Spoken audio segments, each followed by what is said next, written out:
India में diesel और petrol से चलने वाली गाड़ियों की दाम बढ़ने वाली है more than what you think.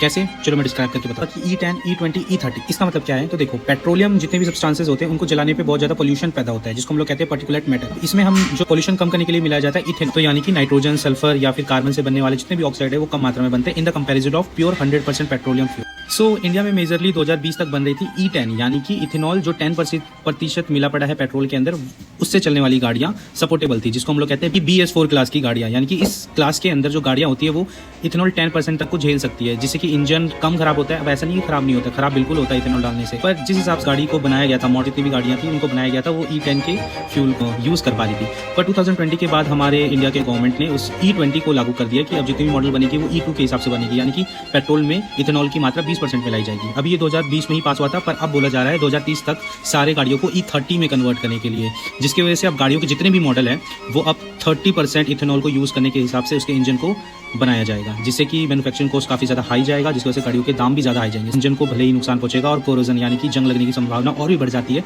जितना भी हम इथेनॉल को यूज करते हैं अपने पेट्रोल में मिला। तो इन वेरी शॉर्ट आपकी जेब को चूना लगने वाला है, क्योंकि आपको मजबूर करा जाएगा 2030 तक एक नई गाड़ी खरीद लो जो कि E30 को सपोर्ट करती है, जो कि BS6 के हिसाब से जिसके इंजन को डिजाइन करा गया और वो 30% इथेनॉल यानी कि E30 को झेल पाए। अगर आपके पास E10 है और BS4 क्लास की गाड़ी है जो कि पोल्यूशन बहुत ज्यादा देगी, तो आपके इंजन को डैमेज होगा E30 से, और साथ ही साथ आपको पोल्यूशन का फाइन देना पड़ेगा। और साथ ही साथ अगर आपके पास E20 वाली गाड़ी है तो आपके इंजन को नुकसान होने वाला है, क्योंकि काफी ज्यादा कोरोजन उसमें पैदा हो जाएगा, जंग लगना स्टार्ट हो जाएगा अगर आप उसमें भी यूज करते हो E30 वाले फ्यूल।